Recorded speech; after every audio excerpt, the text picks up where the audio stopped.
소설가 이청준 씨가 쓴 벌레 이야기라는 제목의 단편 소설이 있습니다.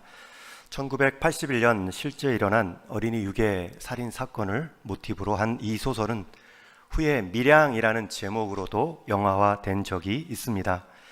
그 영화에서 유괴된 아이 엄마 역을 맡아 극심한 심적 고통을 연기했던 배우 전도연 씨는 세계 3대 영화제 중에 하나였던 칸 영화제에서 여우 주연상을 받기도 했습니다. 소설 벌레 이야기에 나오는 줄거리, 분량도 짧은 내용이지만 그 안에 보여준 각 인물의 삶은 그렇게 간단하지만은 않습니다.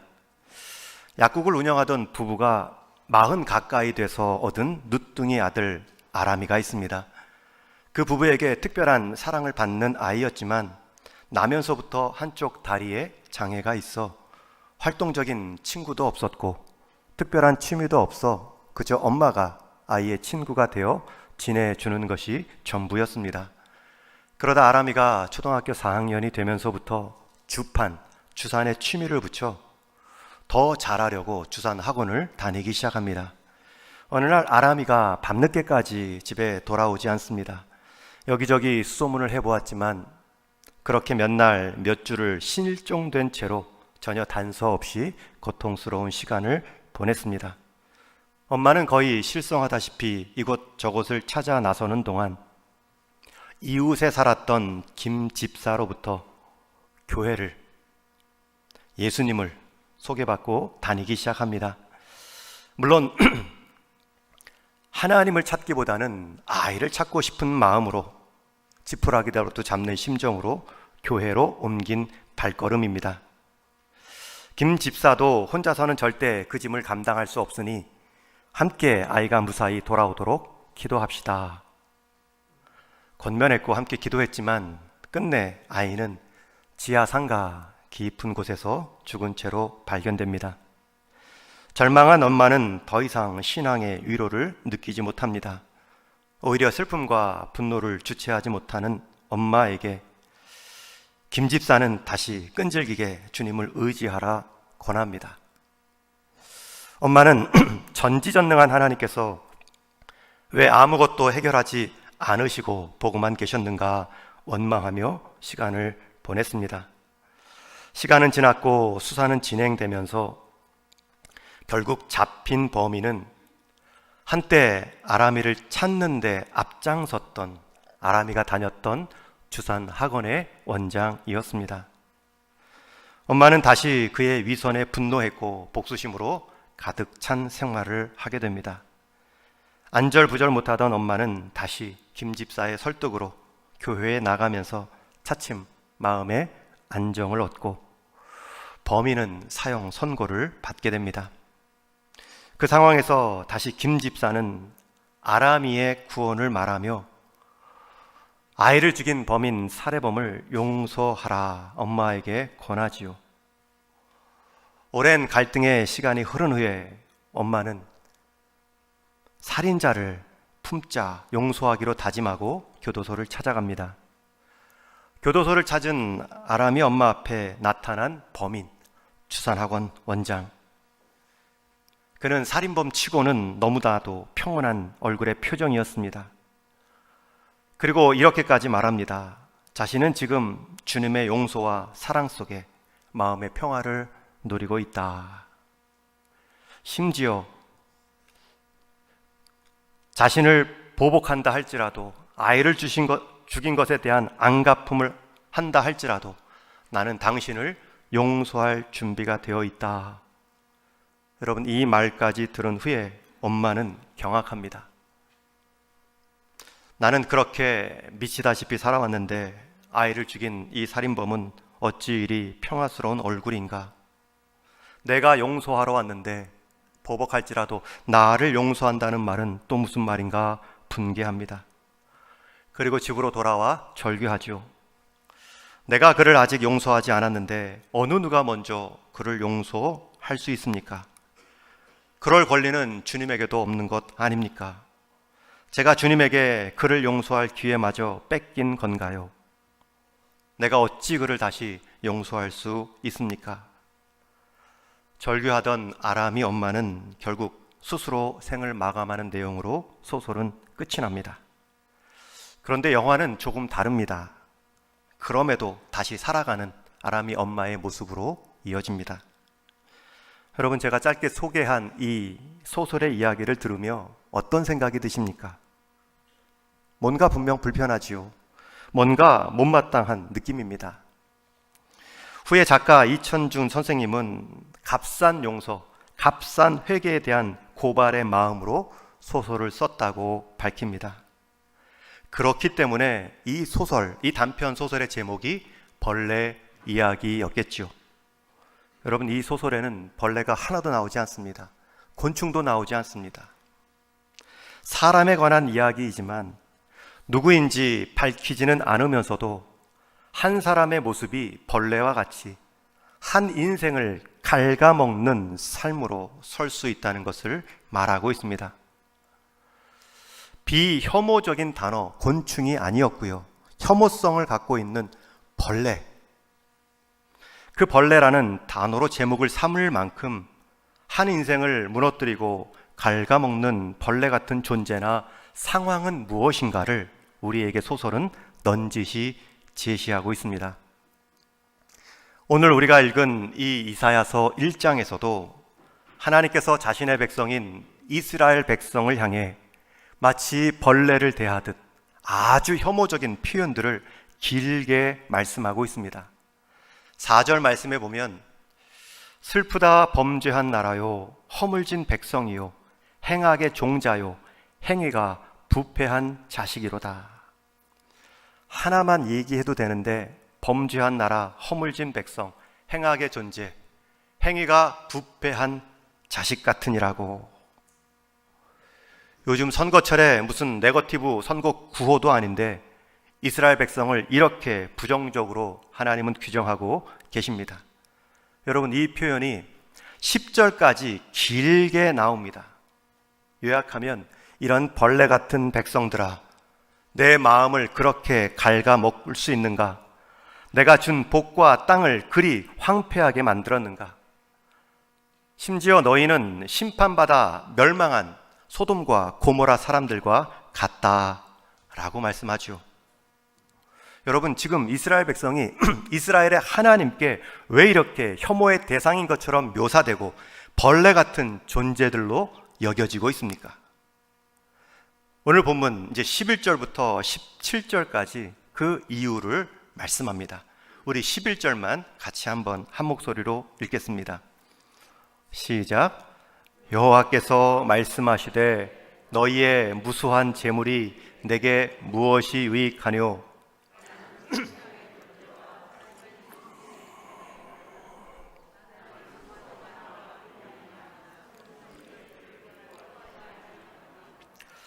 여러분, 이 표현, 이것이 15절, 14절까지 계속 반복됩니다. 12절에는 너희가 성전에 왔지만 성전 마당만 밟았을 뿐이니라. 13절에는 이런 재물, 헛된 재물이니 다시 가져오지 말라. 내가 견디지 못하겠다 말씀합니다. 14절에는 그 모든 너희의 재물이 내게는 무거운 짐이다 말씀하지요. 여러분, 이들이 하나님께 이렇게 혐오적 대상으로 여겨진 이유는 제사가 없거나 예배가 부족했기 때문이 아니었습니다. 오히려 재물은 넘쳤고 안식일과 월삭과 대회, 큰 모임으로 모이는 일까지 열심을 내며 온갖 절기를 다 지켜내었습니다. 그런데 문제는 이들은 제사와 재물을 가지고 자신에 대한 불의함을 감추려 했고 대체하려 했다는 데 있습니다. 이스라엘 백성들의 경건함은 단 한 번도 성전의 담을 넘어보지 못했습니다. 성전 안에서만 제사로 하나님을 인정했지 성전 밖에서의 일상의 삶은 불의함과 탐욕으로 하나님이 없는 듯이 생활해 온 것입니다. 그래서 13절 말씀에 보면 성회와 아울러 악을 행하는 것을 내가 견디지 못하겠노라. 여러분, 여호와께서 말씀하시니라. 주어가 하나님입니다. 하나님이 도저히 견디지 못하는 것이 성회 거룩한 모임으로 모였는데 동시에 악을 행한다는 것, 그 성회마저 악한 데 사용하는 모습을 말씀하고 있습니다. 성회를 악하게 행한다는 것, 그것은 제사의 목적을 하나님께로 향하지 않고 자신의 성전 밖에 악함을 가리우고 대체하는 데 사용했다는 말입니다. 15절에도 이는 너희의 손에 피가 가득함이라. 너희가 손을 들고 기도를 많이 한다 할지라도 나는 너희를 향해 눈을 가리울 것이고 너희의 기도를 듣지 않을 것인데 그 이유는 너희의 손에 피가 가득함이라. 여기서 말하는 너희의 손은 이스라엘 백성의 손입니다. 그런데 그 손에 묻혀진 피는 이스라엘 백성 자신들, 성전에 나온 자들의 피가 아닙니다. 남의 피입니다. 다른 사람을 상하게 한 피입니다. 육체적으로, 정신적으로, 물질적으로 남에게는 해를 가하면서도 자신은 하나님께 나와 빈자리를 채워주십시오, 구원해 주십시오 요청하는 그 손을 향해 하나님은 눈을 감고 그 기도를 듣지 않으신다 말씀하십니다. 그 가증한 손을 향해 하나님은 다시 한번 기회를 주시지요. 우리 16절, 17절 말씀 같이 읽겠습니다. 시작. 너희는 스스로 씻으며 스스로 깨끗하게 하여 내 목전에서 너희 악한 행실을 버리며 행악을 그치고 선행을 배우며 정의를 구하며 학대받는 자를 도와주며 고아를 위하여 신원하며 과부를 위하여 변호하라 하셨느니라. 여러분, 하나님이 기뻐하시는 제사, 견디지 못하는 제사가 아니라 하나님이 즐겨 받으시는 기뻐하는 제사는 제단에 많이 쌓여 놓아진 제물이 아니었습니다. 오히려 너희들이 일상의 선행으로 드리는 너희의 삶의 제물을 기뻐한다 말씀하고 있습니다. 특별히 학대받는 자들, 고아들, 과부들 구체적으로 언급하시며 가르치고 계십니다. 힘없는 자들을 대하는 너희들의 태도가 내가 받는 제물이라는 뜻입니다. 그들을 착취하여 부를 이루어 그 드려진 제물을, 그렇게 부를 이루어 그 부를 가지고 제물을 드려 너희의 악을 가리우지 말고 그 연약한 약자들을 변호하고 도와주라. 그것이 내가 기뻐하는 제물이다 말씀하고 있습니다. 그런데 이스라엘 백성들은 행악을 합니다. 그리고 행악으로 얻은 그 제물을 하나님 앞에 제사의 제물로 드리며 행악을 덮으려 했습니다. 그러니 회개가 없죠. 그러니 행악을 더 하면 할수록 드려지는 제물이 많으니 행악을 옹호하죠. 이스라엘은 많은 제물로 자신들의 악행을 가리고 자신들을 정당화했습니다. 그러나 하나님이 원하시는 것은 많은 제물이 아니었습니다. 제사도 아니었습니다. 하나님의 법에 귀를 기울이는 것이었습니다. 성전에 왔지만 그들은 마당만 밟고 갔다 말씀합니다. 하나님을 만난 것이 아니라 자기의 의로움만 불의로 가리운 자신만을 보고 돌아간 모습입니다. 하나님은 악한 의도를 담은 종교 행위를 용납하지 않으십니다. 온갖 나쁜 짓을 행하면서도 온갖 종교 행위로 덮거나 값을 치른 것으로 여기려 하는 모습을 기뻐하지 않으십니다. 오늘날의 교회도 그럴 수 있습니다. 부끄러운 면을 감추기 위해 화려한 종교 행사들로 마치 하나님의 환심을 살 수 있는 것처럼 오만하게 행동할 수 있습니다. 오늘날 성도도 그럴 수 있습니다. 위선적인 면을 단 한 번도 정직하게 하나님 앞에 회개하며 서지 못한 채 그 이중적인 삶을 종교적인 열심과 직분으로 감출 수 있다 생각하며 하나님께 나올 수도 있다는 것입니다. 그러나 하나님의 회개로 인한 은혜는 멈춤이 없습니다. 그런 인생들을 향해 다시 한번 말씀하십니다. 우리 18절 말씀도 함께 읽겠습니다. 시작. 여호와께서 말씀하시되 오라 우리가 서로 변론하자. 너희의 죄가 주홍 같을지라도 눈과 같이 희어질 것이요 진홍같이 붉을지라도 양털같이 희게 되리라. 오늘 본문의 이 짧은 10절의 내용을 보면 여호와께서 말씀하시되 라는 표현이 딱 2번 나옵니다. 물론 이사야서 전체가 하나님의 이사야를 통한 하나님 말씀이지만 이 1장 안에서는 특별히 여호와께서 말씀하시되 하나님 말씀을 받은 이사야가 이것은 하나님이 진짜 말씀하신 것이다 라는 표현을 쓰며 2번 강조하고 있습니다. 그 첫 번째가 뭐냐면 11절에 여호와께서 말씀하시되 너희의 무수한 재물을, 그 헛된 재물이 내게 무슨 유익이냐, 한마디로 가지고 가라는 것입니다. 그런데 오늘 말씀 18절에는 2번째로 여호와께서 말씀하시되, 이번에는 반대입니다. 그럼에도 오라입니다. 피 묻은 재물이 아닌, 형식적인 제사가 아닌 내 자신이 내 앞에 정직하게 나오라 초대하고 있습니다.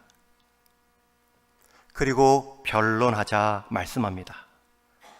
여러분, 여기서 변론하다라는 이 동사는 대화하다, 우리 한번 이야기하고 따져보자 라는 뜻입니다.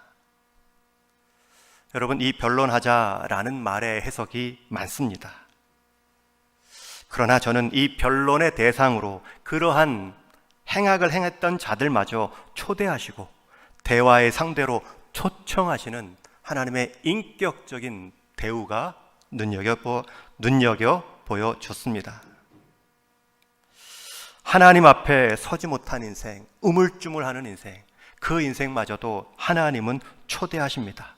나아오라, 한번 얘기해보자, 한번 따져보자, 너가 감출 수 있는 것 감출 수 있는지 한번 얘기해보자. 너가 내 의를 가지고 내 앞에 살아갈 수 있다 말하는데 한번 내 의가 얼마나 큰지 얘기해보자. 그리고 내가 준비한 의도 한번 너가 들어보아라. 대화해 보자는 것입니다. 여러분, 이 대화가 우리의 삶의 마지막 회개입니다. 회개에 관한 주제 3번째 말씀을 전하고 있습니다. 첫 번째 회개의 모습은 회귀하는 것입니다. 회귀의 의미는 마땅히 있어야 할 자리로 돌아가는 것을 회귀라고 합니다. 두 번째, 회개는 회개입니다. 회개라는 것은 계산하다, 결산하다 라는 뜻이죠.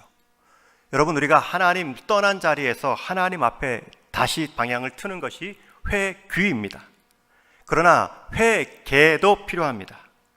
떠나 있었던 그 상황에서 돌이키지 못한 그 행동마저도 돌이키는 삶, 계산하는 삶, 그것이 회개입니다.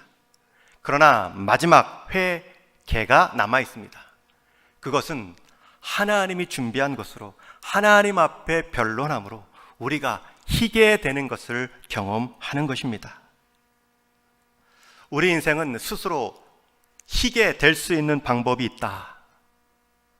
스스로의 공로를 가지고 나오기도 하고요, 스스로 종교적인 행위로 그 희게됨을 말하기도 합니다. 남의 피를 흘리면서까지도 세상적인 성공으로 나는 희게되었다라고 말하는 인생이 있고, 하나님을 한 번도 만나지 못하면서도 종교적인 행위로 내가 희게되었다라고 말하는 사람들이 있습니다. 여러분, 이 두 잘못된 희게된 모습의 인생은 하나의 공통점이 있습니다. 바로 영적인 공허함입니다. 하나님을 만난 적이 없거든요. 하나님 앞에 서지 못한 인생의 가장 근본적인 문제는 스스로 이 영적인 공허함을 해결할 방법이 없다는 것입니다. 여러분, 그 자리는 하나님을 만나야 채워질 수 있는 인생 퍼즐인데, 그것을 통해 하나님을 만남으로 공허함을 해결하지 못하니 세상에 자기가 정한 쾌락, 즐거움, 성공, 성취가 있고요, 아니면 하나님의 법이 아닌 자기가 정한 종교적인 열심을 따라 종교적인 노릇을 통해 얻는 행함도 있습니다. 우리의 인격적인 만남이 없는 종교적인 열심, 세상 방향 없는 목적대로 흘러가는 그 세상 사람들의 가치 속에 빠져 살아가는 인생, 결국은 공허함을 느낄 수밖에 없습니다. 제가 서점에 나가 가수 박진영 씨가 쓴 책을 본 적이 있습니다. 살만한 책은 아니라 그냥 서서 잠깐 읽어보았습니다. 제가 이분의 책을 눈여겨본 이유가 있습니다. 이분이 방송에 나오면 어느 때부터인가 인생의 한계를 말하고 신의 존재 같은 대화를 한 것을 들었기 때문입니다. 그래서 신의 서점에 나가서 신간을 보니 그 이야기들을 책으로 써낸 것입니다. 자신이 정리한 성경 공부, 자신이 모임을 인도한 가르침의 내용이었습니다. 아쉬움이 좀 느껴진 내용도 있습니다. 이미 이 인생은 하나님 앞에 공허함, 인생의 공허함을 느낀 적을 노래의 가사로 표현한 적이 있습니다. 2013년도에 발표한 하프타임이라는 곡이 있습니다. 이 노래의 가사는 이렇습니다. 더 빨리, 더 높이, 더 멀리 그냥 앞만 보며 미친 듯이 정신없이 달린 내 인생의 뜨거운 전반전. 나 같은 놈이 여기까지 온 건 놀라운 반전의 반전. 열심히 살고 싶어 돈과 인기를 얻으면 예쁜 여자도 얻고 하고 싶은 일만 골라 할 수 있는 것이 성공인 줄 알았어. 하지만 비행기 속에서 작은 흔들림에도 바보같이 죽을까봐 벌벌 떨면서 무서워하는 내가 너무 한심했지. 삑, 전반전 끝을 알리는 휘슬 소리. 자, 이제 하프타임. 이 경기를 이겨줄 결승골이 일찍 터져 편안한 마음으로 남은 경기 신나게 뛸 수 있게 해답을 찾고 보니 조금씩 내 인생이 보이기 시작했어. 그러나 문제는 그게 오직 머리로만 받아들여지지 마음으로는 받아들여지지 않아. 믿기는 하는데 도무지 믿어지지 않아. 갤럭시를 똑바로 쓰려면 삼성에게 물어보고 아이폰을 똑바로 쓰려면 애플에게 물어보듯 인생을 똑바로 살려면 인간 만든 사람을 찾아, 세상을 똑바로 살려면 세상 만든 사람을 찾아 물어보는 게 당연한 이치인데 그동안 내가 뭘 안다고 떠들어댔는지 부끄러워. 만나서 물어보고 믿고 또 믿어지면 그때부터 사는 거야. 믿고 또 믿어지면 그날이 내 생일이야. 갈등이 느껴지지요. 공허함의 표현이 묻어납니다. 묻고 또 묻고 듣고 또 듣고. 여러분, 이 초대의 자리가 바로 우리 하나님이 지금 이스라엘 백성을 부르시는 초대의 자리입니다. 그럼에도 오라. 우리가 서로 변론하자. 주님 앞에 서는 것만이 우리가 참된 회개를 통해 우리의 인생의 회개됨을, 희게됨을 경험하는 것입니다. 여러분, 우리 인생책은 절대 발광체가 아닙니다. 스스로 빛을 낼 수가 없습니다. 우리 인생은 하나님을 발광체 삼아 그 빛을 비추어 빛을 낼 뿐입니다. 마치 태양과 지구의 관계가 그러하지요. 태양은 스스로 빛을 내지만 지구는 그 빛을 받아 빛을 낼 뿐입니다. 우리 인생 하나님 앞에 빛을 받아야 희게 될 뿐입니다. 빛이 아닌 것을 가지고 스스로 빛이다 말하는 것처럼 어리석은 인생이 없습니다. 여러분 다 퍼즐을 해보셨을 것입니다. 조각 맞추는 퍼즐. 제가 가장 많이 해본 큰 퍼즐은 천조각 퍼즐입니다. 꽃 그림이 예쁜 모양의 천조각 퍼즐을 아이들과 함께 맞추어 본 적이 있습니다. 여러분, 그 조각을 맞출 때 어려움이자 재미가 무엇입니까? 그 작은 조각, 1000개나 되는 그 작은 조각들이 다 각자의 자리가 있다는 것입니다. 아무리 많은 조각이라도, 아무리 비슷한 모양이라도 실제로 비슷한 모양이 너무나 많습니다. 그럼에도 천조각은 각자가 놓여질 단 하나의 자리만이 있습니다. 만약 비슷하다고 같은 모양이라고 아무데나 껴 놓으면 다른 조각이 또 아무데나 껴 있기 때문에 다 맞추고 나면 반드시 모양과 색깔에 문제가 생깁니다. 여러분, 우리 인생은 그저 천조각의 퍼즐이 아닙니다. 하나님이 만드시고 출발시킨 인생 조각은 더 더 복잡합니다. 그 자리의 중심에는 하나님이 채울 수밖에 없는 우리 인생의 빈 퍼즐 조각이 있습니다. 그 조각을 내가 맞춰보자 아무리 혼자 살며 즐거워해도, 심지어 좋은 가족, 좋은 부부 만났다 해도 채워질 수 없는, 하나님만이 채울 수 있는 그 공허한 빈 자리가 있습니다. 그것을 인정하고 하나님 앞에 서는 것, 그분의 뜻과 내 인생을 향한 그분의 계획 가운데 순종하며 사는 삶, 여러분, 그 삶은 제압받거나 억압당하거나 부자연스러운 삶이 아닙니다. 나를 지으셨고 나보다 나를 더 잘 아는 그분의 뜻에 내 인생을 맞추는 것은 마치 철길 위를 달리는 기차에게는 철길이 제약이 아니라 안전의 길인 것처럼, 높이 달린 연줄의 연은 연줄이 하늘에 떠있게 하는 잡아줌의 힘인 것처럼, 우리가 하나님 앞에 나오는 것은 우리 인생이 나아가야 할 그 철길에 서 있다는 의미이고, 우리 인생이 제대로 창공에 떠 있는 연처럼 본연의 모습을 살아낼 수 있도록 우리 하나님의 연줄에 연결된 인생임을 알게 해 주는 것입니다. 저는 우리 동인의 모든 성도님들, 이 회개의 마지막 단추, 오늘도 초대하시고 부르시는 하나님, 나는 못 나간다 말하지만 나는 다 준비되어 있다 나오라고 부르시는 그 하나님, 심지어 아들을 주시기까지 사랑하신 그 십자가를 준비해 놓으셨고 우리를 받아주실 그 하나님, 그 하나님 앞에 다시금 나올 수 있는 이 아침이 되기를 축원합니다. 이제 성례식을 거행합니다. 세례와 성찬, 이 두 가지 예식을 기독교에서는 거룩한 예식, 성례라 말합니다. 여러분, 이 두 가지 예식이 왜 거룩합니까? 왜 성례라 말합니까? 그것은 우리가 바로 하나님께 속한 자이다, 우리가 하나님이 놓아둔 레위리를 달린다, 하나님을 우리 인생 연의 연줄로 삼고 있다는 것을 깨워주는 예식이기 때문입니다. 둘 다 우리 몸이 참여하는 예식입니다. 하나님이 나오라 그저 말씀으로만 초대한 것이 아니라 이제는 너희 몸이 경험하라, 귀로만 초대받은 것이 아니라 우리 온 몸이, 오감이 내가 하나님께 속한 자로구나, 표시를 보고 도장을 찍듯이 그것을 다시 한번 확인하고 기뻐하라는 예식입니다. 이제 말씀을 정리합니다. 3주간 회개라는 주제로 말씀을 전했습니다. 첫 번째, 한번 따라해 주십시오. 회개는 회귀하는 것입니다.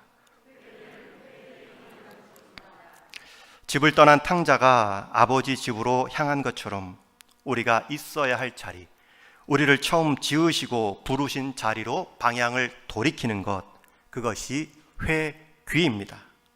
여러분, 그렇게 방향을 돌아선 탕자의 결과는 무엇이었습니까?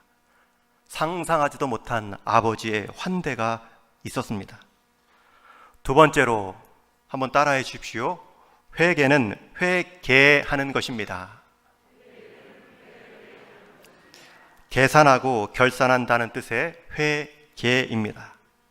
돌아가야 할 자리로 돌아간 사람은 이제 그동안 돌이키지 못한 행동, 하지 말았어야 될 행동도 돌아간 자리에서 돌이키는 것이 회개입니다. 삭개오는 주님을 집으로 모신 후에 참 좋다, 안심하며 산 것으로 끝나지 않습니다. 그간의 세리장으로 불법으로 거둔 모든 세금과 그렇게 쌓아놓은 자신의 부를 가난한 사람과 억울해하는 사람들에게 다시 나누어 줄 것을 결심하고 선언했습니다. 여러분, 그 삭개오의 선언의 결과는 무엇입니까? 더 큰 선언을 듣지요. 예수님께서 이 집에 구원이 임하였도다, 이 사람이 참 아브라함의 자손이로다. 여러분, 내가 구원받은 자라는 그 확신을 어떻게 갖습니까? 그냥 나는 구원받은 자야, 구원받은 자야, 그렇게 되뇌이면 확신이 드는지요? 그보다는 나는 구원받은 자이기 때문에 구원받은 자의 삶을 회복해가는 내 모습을 보며 우리는 확신하는 것입니다. 회개의 열매로 회개를 보는 것이지요. 마지막 회개는 희게 되는 것입니다. 다시 한번 강조합니다. 회개는 회개하는 것이 아니라 회개되는 것입니다. 희게 되는 것입니다. 희게 되는 것은 우리가 주체가 아닙니다. 이미 다 준비해 놓으시고 십자가를 예비해 놓으신 주님이 태양이 되셔서 우리를 비추어 주실 때 우리는 희게 되는 것입니다. 마치 돌아올 탕자를 다 받아주실 준비를 해놓은 아버지처럼, 마치 죄인의 집에 유한다라는 비판도 감수하며 삭개오의 집에 들어가겠다 결심한 주님의 행함처럼, 탕자와 삭개오가 주체가 아닙니다.